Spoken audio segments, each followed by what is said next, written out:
പാച്ചുവിനെ വീട്ടിൽ കൊണ്ടാക്കിയിട്ട് അഭി നേരെ ഫ്ലാറ്റിൽ പോയി. അവിടെ നമ്മുടെ പിള്ളേർ സെറ്റ് ഉണ്ടായിരുന്നു, കൂടെ അച്ഛനും സൗമ്യയും ഗൗരിയും. അഭി, നീ എന്താ ലേറ്റായി? അഖി ചോദിച്ചു. ഒരാളെ കാണാനുണ്ടായിരുന്നു. അവൾ ഓക്കെ അല്ലേ? കിച്ചു ആണ്. ഇനി നമ്മളിങ്ങനെ ഇരിക്കണോ? മനു ചോദിച്ചു. അതിന്റെ ആവശ്യം ഇനിയില്ല. ആട്ടിൻ തോലിട്ട ചെന്നായി നമുക്കങ്ങ് കശാപ്പ് ചെയ്യേണ്ട സമയായി, അഭി പറഞ്ഞു.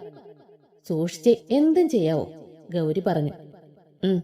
പാച്ചുവിനെ നാളെ അവന്റെ മുമ്പിലേക്ക് ഇട്ട് കൊടുക്കുക, അച്ചു ചോദിച്ചു. ഒരാളുടെ ശ്രദ്ധക്കുറവ്, അതവളെ, സൗമ്യ ആകുലതയോടെ പറഞ്ഞു.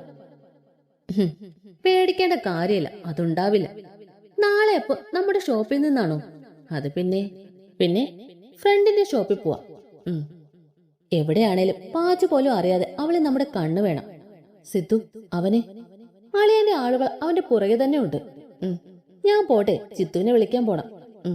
രാവിലെ തന്നെ എല്ലാവരും റെഡിയായി കല്യാണപ്പുടവ എടുക്കാൻ വന്നു. പാച്ചു, നീ ഇതുവരെ റെഡിയായില്ലേ? ഞങ്ങൾ എപ്പോ വന്നതാ? നിങ്ങൾ വന്നപ്പോ ആണ് അവൾ എഴുന്നേറ്റത് തന്നെ. ഞാൻ റെഡി, ഇനി അതിപ്പിടിച്ച് കയറേണ്ട. നീ കുളിച്ചോ? അത് വേണ്ട, ഞാൻ കുളിച്ചു. അതും പറഞ്ഞ് അവൾ ഗൗരിയുടെ കയ്യിൽ തൂങ്ങി നടന്നു. അത് കണ്ടു നിന്ന അപ്പൂന് ചെറിയ കുശുമ്പ് തോന്നി. അവരെ നോക്കി നിന്നു. അഭിയും മനു അവളെ ചേർത്ത് പിടിച്ചു. എന്റെ അപ്പൂച്ചി ഇപ്പൊ തിരിച്ചു വരും, നോക്കിക്കോ. അത് പറഞ്ഞ് തീർന്നില്ല. പാച്ചു തിരിച്ചു വന്ന് അപ്പൂന്റെ തോളിൽ കൈവച്ചു. അഭിയുടെയും മനുവിന്റെയും കൈ തട്ടിക്കളഞ്ഞു. അപ്പൂനെയും കൊണ്ട് പയ്യെ നടന്നു കാറിൽ കൊണ്ടിരുത്തി. അല്ല, ഇവൾമാർ എന്നതാ ഇവിടെ? കാറിൽ അവരെ നോക്കി ക്ലോസപ്പിൽ ചിരിക്കുന്ന അച്ചുവിനെ സൗമ്യ നോക്കി ചോദിച്ചു. ഞങ്ങളുടെ ചങ്ങിന്റെ കല്യാണത്തിന് ഡ്രസ് എടുക്കാൻ പോകുമ്പോ ഞങ്ങളില്ലേ മോശമല്ലേ? അല്ല, നിങ്ങൾ എന്നതാ ഇവിടെ? അച്ചു തിരിച്ചു ചോദിച്ചു. ഞങ്ങളുടെ അളിയന്മാരുടെ കൂടെ വന്നതാ. നിനക്ക് എന്നതേലും പറയാനുണ്ടോ? പോയി കാറിൽ കയറാൻ നോക്ക് പിള്ളേരെ, അല്ലെ ഞങ്ങളങ്ങ് പോകും. പിന്നെ 2 വണ്ടിയിലായി അവര് പോയി. അവിടെ ചെന്ന് പിന്നെ ഡ്രസ് എടുക്കൽ മേളയായിരുന്നു. പാറൂസേ, എന്നാടാ ഇത്ര ആലോചിക്കാൻ? അഭി ചോദിച്ചു. നോക്കേ, ഈ ലതാമ്മയും വാസും കൂടി വലിച്ചു വാരി ഇടുന്നത് കൂട്ടിനാപ്പും. എത്ര നേരായി. ഒന്ന് നോക്കി വരുമ്പോ വേറെ ഏതിലും കണ്ണിപ്പിടിക്കും, പിന്നെ അതിന്റെ പുറകെ പോവും. പിന്നെ അങ്ങോട്ട് നോക്കിയേ, അച്ഛന്മാരുടെ സെക്ഷൻ വേറെ. എല്ലാരും കൂടി എന്നതാ ഇവിടെ കാണിച്ചു കൂട്ടുന്നത്? അത് അവര് നോക്കും. നീ ഗൗൺ പോയി ട്രൈ ചെയ്തിട്ട് വാ. എന്റെ അഭിയേട്ടന് തുടങ്ങുവാണോ? പോയിട്ടിട്ട് വാടി പെണേ, ഞാൻ ഇവിടെ നിൽക്കാം. അവൾ ട്രേ റൂമിൽ അതും കൊണ്ട് കയറി. ദേവിയെ, ഇതെന്നതാ ചാക്കോ? എന്നാ വെയിറ്റ് ആണിതിന്. എനിക്കിതൊന്നും താങ്ങൂല. അവൾ അത് വിട്ടു പുറത്തോട്ട് വന്നത് കണ്ട് എല്ലാവരുടെയും കണ്ണവളിലേക്കായി. എന്നാ ഭംഗിയാടാ, കൊള്ളാല്ലേ, പൊളി, താങ്ക് യു. പക്ഷെ അഭി മാത്രം അവളെ ഒന്ന് നോക്കുക പോലും ചെയ്തില്ല. അവളെല്ലാവരെയും ചിരിച്ചു കാണിച്ചു. ട്രേ റൂമിൽ ചെന്നപ്പോ ദേ നിൽക്കുന്നു കാലൻ. അവൻ അവളെ വലിച്ച് നെഞ്ചോട് ചേർത്ത് ഇറുകെ കെട്ടിപ്പിടിച്ചു. ഞാൻ ഒരു ഉമ്മ തന്നോട്ടെ? എന്ത്? പറ്റുന്നില്ലടി, അതും പറഞ്ഞ് അവളിലേക്ക് അവൻ ആഴ്ന്നിറങ്ങി. ആദ്യം ഒന്ന് പകച്ചുവെങ്കിലും അവനിലെ സ്നേഹത്തിൽ അവളോ അലിഞ്ഞു ചേർന്നു. ശ്വാസം കിട്ടാതെ വന്നതും അവനെ അവൾ തള്ളി മാറ്റി. കൊല്ലുവോ കാല നിങ്ങളെന്നെ? നെഞ്ചി കൈവച്ച് അവള് ചോദിച്ചു. അതിനവനൊന്ന് ചിരിച്ചു കാണിച്ചു. കൂടുതൽ ചിരിക്കണ്ട, നേരത്തെ നോക്കിയപ്പോ എന്നെ ജാടയായിരുന്നു. ഓ അവിടെന്ന്. അവൻ അവളുടെ ഇടുപ്പി പിടിച്ച് ചേർത്ത് നിർത്തി. നോക്കടി പെണ്ണെ ഇങ്ങോട്ട്. അതെ, നേരത്തെ നോക്കിയിരുന്ന് ഇപ്പൊ തന്നത് ഞാൻ അവിടെ വെച്ച് തന്നു പോയനെ. പിടിച്ചു നിന്ന പാടെ എനിക്കേ അറിയൂ. ഓഹോ, ആടി. അപ്പൊ പറ, എങ്ങനെയുണ്ട് എന്നെ കാണാൻ? കൈ 2 ഇടുപ്പി പിടിച്ച് പുരികം പൊക്കി കളിച്ചു ചിരിയോടെ അവൾ ചോദിച്ചു. നീ എന്നെ ക്യൂട്ടടിപ്പുല്ലേ? കൊള്ളാലേ. അതും പറഞ്ഞ് തിരിഞ്ഞ് കണ്ണാടിയെ നോക്കി. അവനൊരു ചിരിയോടെ അവളെ ചേർത്ത് പിടിച്ചു. അളിയോ, മതി, ഇങ്ങോട്ട് വരാൻ നോക്ക്. ഇത് വലിയ തൊല്ലിയായാലോ. അളിയോ, വരുവാടാ, കിടന്ന് കീറാതെ. എന്നാ വേഗം വായോ. ഡ്രസ് മാറിയിട്ട് വാ, ഞാൻ പുറത്തു കാണും. ആ നിന്നെ, ഒരു കാര്യം മറന്നു. അതും പറഞ്ഞ് അവൻ അവളുടെ കഴുത്തിൽ ഒരു ചെയിൻ ഇട്ട് കൊടുത്തു. പിന്നെ തരാന്ന് വിചാരിച്ചു വെച്ചതാ, ബട്ട് ഇപ്പൊ തരാൻ തോന്നി. അതും പറഞ്ഞ് അവൻ അവളുടെ കവളി കടിച്ചു. ആ കാലാ, ഒന്ന് ഇറങ്ങുവോ? അവൾ അവനെ ഉന്തിത്തള്ളി പുറത്തു വിട്ടു. മാലയിൽ അമർത്തി ചുംബിച്ചു. ലവ് യു കാല. കുറച്ചു നേരം കണ്ണടച്ചു നിന്ന് അവൾ ഡ്രസ്സ് മാറി അമ്മമാരുടെ അടുത്തേക്ക് പോയി. അവിടെ പെട്ടിരിക്കുന്ന ഇച്ചേച്ചിയെ കണ്ട് നന്നായി ഇളിച്ചു കാണിച്ചു. പയ്യെ എസ്കേപ്പായി. പുടവ നോക്കാൻ തുടങ്ങിയപ്പോ ചെക്കന്മാർ പറഞ്ഞു, അത് ഞങ്ങൾ കൊണ്ടുവന്നോളാം, അത് നോക്കണ്ടെന്ന്. ഇച്ചേച്ചിക്ക് റിസപ്ഷൻ ഉള്ളത് എടുത്തു. പിന്നെ ആളിയമ്മ കുർത്തയാണ് എടുത്തത്. അതുകൊണ്ട് അച്ഛന്മാര് കുർത്തയെ കയറി പിടിച്ചു. അച്ചു, സൗമ്യ, അപ്പു ഒരേ ഡിസൈന് ഡിഫറന്റ് കളർ സാരി സെലക്ട് ചെയ്തു. അമ്മമാർ സിമ്പിളായി 2 സാരി എടുത്തു. അബിയുടെ സെലക്ഷൻ ആയിരുന്നു. ഒരു സൈഡിൽ ഇച്ചേച്ചിക്ക് ഡ്രസ്സ് എടുത്ത് കൂട്ടുന്നു അമ്മമാർ. വേണ്ടെന്ന് പറഞ്ഞിട്ട് ഒന്നും ഒരു രക്ഷയില്ല. പിന്നെ അവസാനം അങ്ങനെ ആ യുദ്ധം കഴിഞ്ഞ് ഗോൾഡ്. അവിടെ അതിനേക്കാളും കഷ്ടം. ആ സൈഡിലോട്ടേ നോക്കാൻ പോയില്ല. വിശന്നിട്ടാണ്, കണ്ണ് കാണുന്നില്ല. മക്കള് പൊക്കോ, ഞങ്ങൾ ഇവരെയും കൊണ്ട് വന്നോളാം. പിന്നെ എല്ലാരും കൂടി നല്ലൊരു റെസ്റ്റോറന്റിൽ കയറി. മനുവും വരുണും അച്ചുവും പാച്ചും ഒരു ലിസ്റ്റ് തന്നെ ഓർഡർ ചെയ്തു. ഫുഡ് വന്നപ്പോ 4 പേരും കൂടി അറ്റാക്കാണ്. സൗമ്യ സ്വീറ്റിന്റെ ആളായതുകൊണ്ട് അങ്ങോട്ടത്ര നന്നായി നോക്കാൻ പറ്റിയില്ല. പാച്ചു ചിക്കൻ ബിരിയാണി ഓർഡർ ചെയ്തിട്ട് അബിയുടെ ബീഫ് ബിരിയാണിയിൽ കൈയിടാൻ തുടങ്ങി.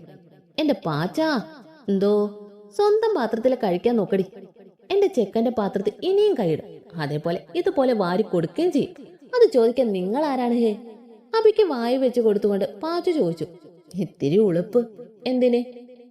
നിന്നോട് പറഞ്ഞിട്ട് കാര്യമില്ലടാ കുരുപ്പേ. ഓഹോ, അക്കേട്ടൻ അപ്പൂസിന്റെ കൈ കളം വരച്ച് കളിക്കാം, കിച്ചേട്ടൻ ഇച്ചേച്ചിയുടെ കാലി തോണ്ടിയിരിക്കാം. അതിനൊന്നും കുഴപ്പമില്ല. ഞാൻ എന്റെ ചെക്കന്റെ പ്ലേറ്റിൽ നിന്ന് കഴിച്ചതാണ് പ്രശ്നം. അകിങ്കിച്ചും പ്ലിങ്ങി. മാടിയ കൊടുത്ത് അടിമേടിക്കാൻ നാണമുണ്ടോ? അബി ഒന്നും മിണ്ടാതെ ഇരുന്ന് കഴിച്ചു. അവന്റെ ചൊടികളിൽ അവൾക്ക് വേണ്ടി മാത്രം ഒരു പുഞ്ചിരി ഉണ്ടായിരുന്നു.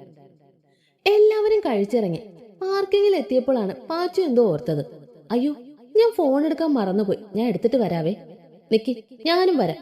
അവൾക്ക് പിറകെ അച്ചുവും കൂടെ ചെന്നു. ഫോൺ എടുത്തുകൊണ്ട് വന്ന പാച്ചുവിനെ ബലിഷ്ടമായ 2 കൈകൾ തൂക്കി എടുത്തുകൊണ്ട് പോയി. എത്ര കിടന്ന് കുതറിയിട്ടും ആ കരുത്തുറ്റ കൈകളെ മോചിപ്പിക്കാനായില്ല. അച്ചുവിന്റെ തലയിൽ എന്തോ കൊണ്ട് അടിച്ചു. ഒരു കോർണറിൽ കൊണ്ടുപോയി തട്ടി. പാച്ചുവിനെ വാനിൽ കിടത്തി ആ റോഡിലൂടെ വളരെ വേഗത്തിൽ കടന്നുപോയി. നിങ്ങൾ വരുന്നില്ലേ? അച്ചുവും പാച്ചുവും ഫോൺ എടുക്കാൻ പോയതാ, ഇതുവരെ വന്നില്ല. ഞാൻ ചെന്ന് നോക്കട്ടെ, എവിടെയാണോ എന്തോ. അബി ചോദിച്ചതായിട്ട് മനു പറഞ്ഞു. മനു ചെന്ന് നോക്കിയിട്ട് അവിടെ ഒന്നും രണ്ടിനെയും കണ്ടില്ല. അപ്പോഴാണ് അവൻ അച്ചുവിനെ കണ്ടത്. മനു വേഗം അവളുടെ അടുത്തേക്ക് പോയി. അച്ചുടാ, കണ്ണു തുറക്ക്. അവൻ അവളെ തട്ടി വിളിച്ചു. അച്ചു കണ്ണു വലിച്ചു തുറന്നു. മനു, 2 പേരവളെ. അതും പറഞ്ഞ് അവളുടെ ബോധം പോയി.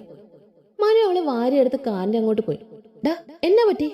പാച്ചു, ആരോ 2 പേരെന്ന് മാത്രമേ പറഞ്ഞുള്ളൂ. ബോധം പോയി. ഇതൊക്കെ കണ്ട് എല്ലാവരും പേടിച്ചു.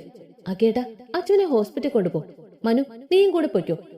അബിയും കിച്ചും വരുണും കൂടി കാർ എടുത്ത് പോയി. അതേസമയം കണ്ണു തുറന്ന പാച്ചു കാണുന്നത് കട്ടിലിൽ കിടക്കുന്നതാണ്. തലവേദന എടുത്തതും കൈ രണ്ടും തലയിൽ താങ്ങിയിരുന്നു. ഒരു നിമിഷം അവൾ നേരത്തെ നടന്ന കാര്യങ്ങൾ ഓർത്ത് പേടിച്ചു.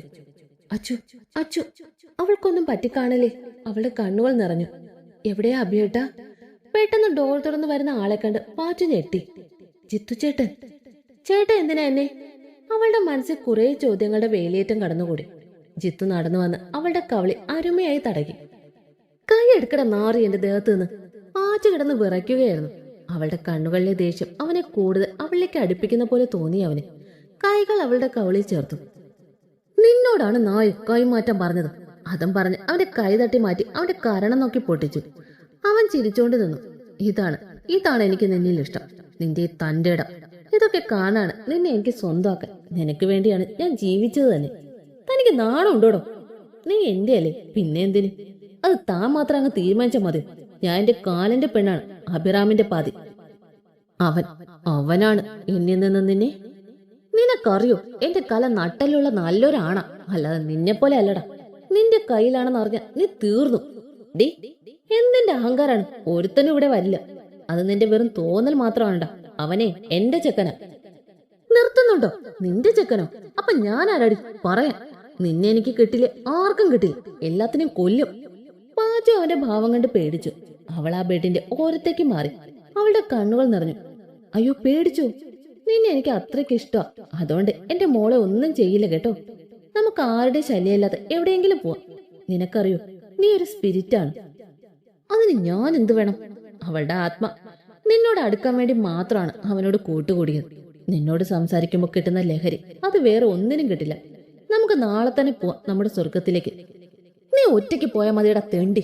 ഡി, അവളുടെ മുടിക്ക് അവൻ കുത്തിപ്പിടിച്ചു. വിടട നാറി എന്റെ മുടിയിൽ നിന്ന്. അവൾ ടേബിളിലിരുന്ന ഫ്ലവർ വേസ് എടുത്ത് കഴുത്ത് നോക്കി കൊടുത്തു. ഇനി എന്നെ നോച്ച കൊല്ലും പന്നിനെ. അവ അവളോട് ചീറി കരണം നോക്കി കൊടുത്തു. അവള് വേദനയെ പുളഞ്ഞു.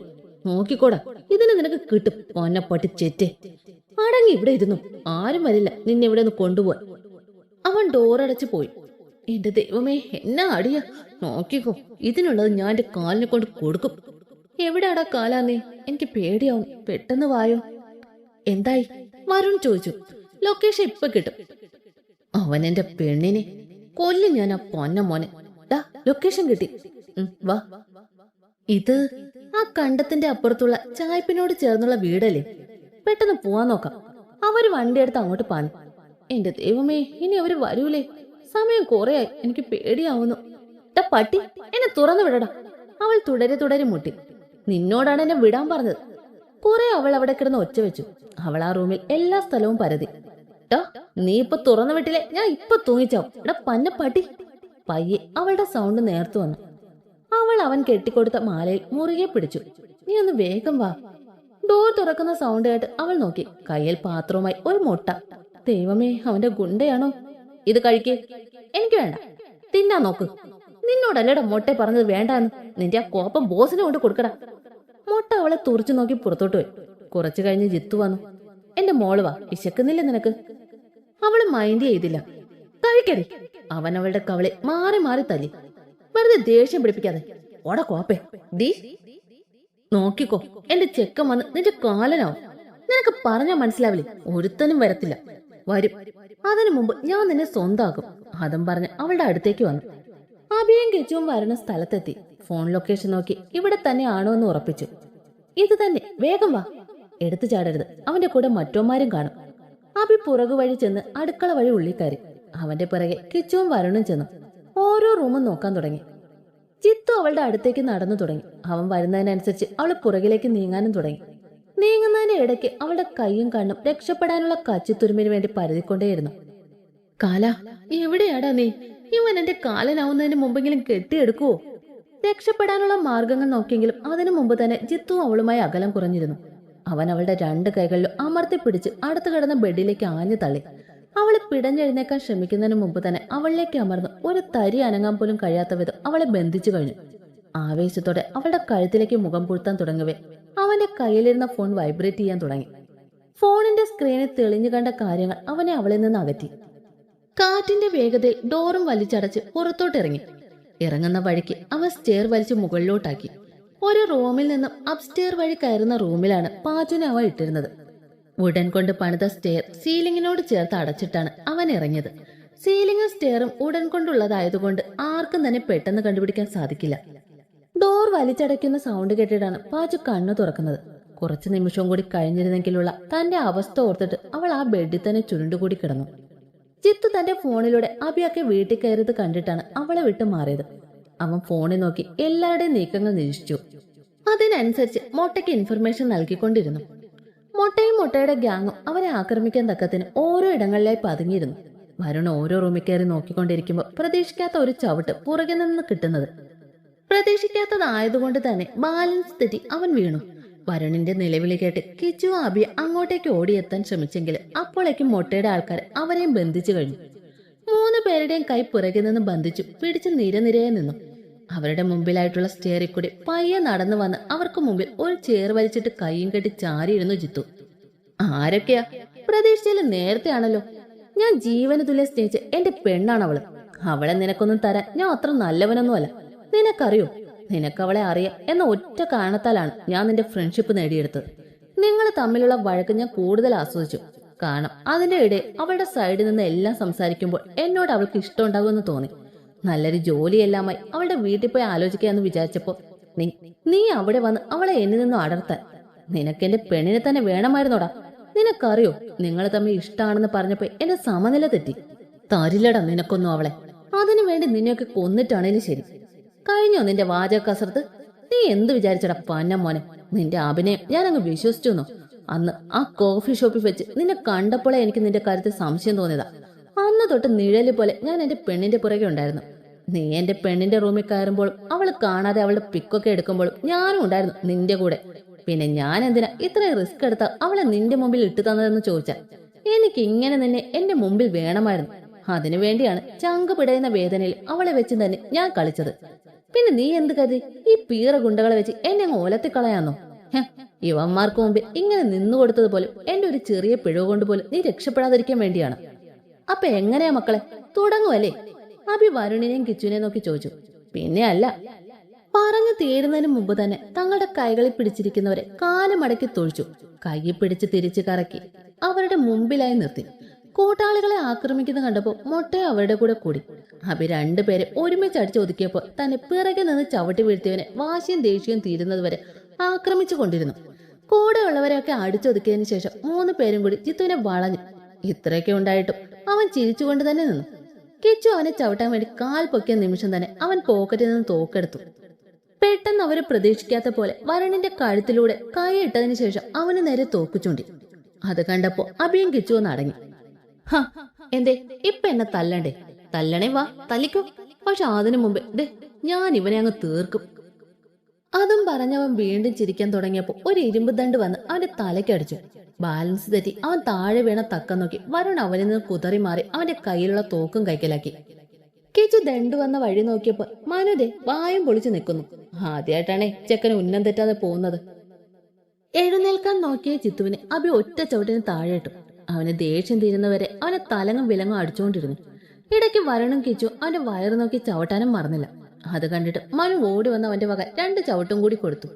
ചവിട്ട് കൊണ്ട് വായിൽ നിന്നും മൂക്കിൽ നിന്നും ഒക്കെ ചോര വരാൻ തുടങ്ങിയിരുന്നു. അത് കണ്ട അബി അവന്റെ കോളറിൽ കുത്തിപ്പിടിച്ച് എഴുന്നേൽപ്പിച്ചു. ഇതോടെ നീ അവസാനിപ്പിച്ചോണം എന്റെ പെണ്ണിന്റെ പിറകെ നടക്കുന്നതും അവളെ ദ്രോഹിക്കുന്നതും. അവളെ കൊല്ലാനാണെങ്കിലും സ്നേഹിക്കാനാണെങ്കിലും അവളുടെ ഈ കാലിനെ അതിനുള്ള അവകാശമുള്ളു. കേട്ടോടോ നായേ. ചിത്തു വായി വന്ന ചോര തുപ്പിക്കളഞ്ഞിട്ട് അവനെ നോക്കി പുച്ഛിച്ച് ചിരിച്ചു. എനിക്ക് കിട്ടാത്തത് ആർക്കും വേണ്ടടാ. നീ ഇവിടെ കാലുകുത്തിയ നിമിഷം അവൾക്കുള്ള കൊലക്കയറ് ഒരുക്കിട്ടാ ഞാനിങ്ങ് പോന്നത്. അത് കേട്ടപ്പാതി അവനെ അഭി വീണ്ടും ചവിട്ടാൻ തുടങ്ങി. എവിടെയാടാ പൊന്ന മോനെ എന്റെ പെണ്ണിനെ കൊണ്ട് ഒളിപ്പിച്ചു വെച്ചിരിക്കുന്നത്? അവളുടെ ദേഹത്ത് ഒരു താരി മണ്ണ് വീണാൽ പോലും നിന്നെ ഞാൻ ഈ ഭൂമിക്ക് മുകളിൽ വെച്ചേക്കില്ല. എന്റെ വായിൽ നിന്ന് നീ ഒന്നും അറിയാൻ പോകുന്നില്ലടാ. അഭി, ഇപ്പൊ ഇവനെ ഉപദ്രവിക്കുകയല്ല വേണ്ടത്. നിങ്ങൾ ആദ്യം പോയി പാച്ചു എവിടെയാണെന്ന് കണ്ടുപിടിക്കും. അതുവരെ ഇവന്റെ കാര്യം ഞാൻ നോക്കിക്കോളാം. അഭിയും വരണം കിച്ചും കൂടി ഓരോ മുറിയും അരിച്ചു പിറക്കാൻ തുടങ്ങി. പക്ഷെ അവൾ എവിടെയാണ് എന്നുള്ളതിനുള്ള ഒരു തുമ്പ് പോലും അവർക്ക് കിട്ടിയില്ല. അവസാനം പാച്ചുള്ള റൂമിന് താഴെയുള്ള മുറിയിൽ വന്ന് മുട്ടുകുത്തിയിരുന്ന് അഭി അവളെ വിളിച്ച് അലറാൻ തുടങ്ങി.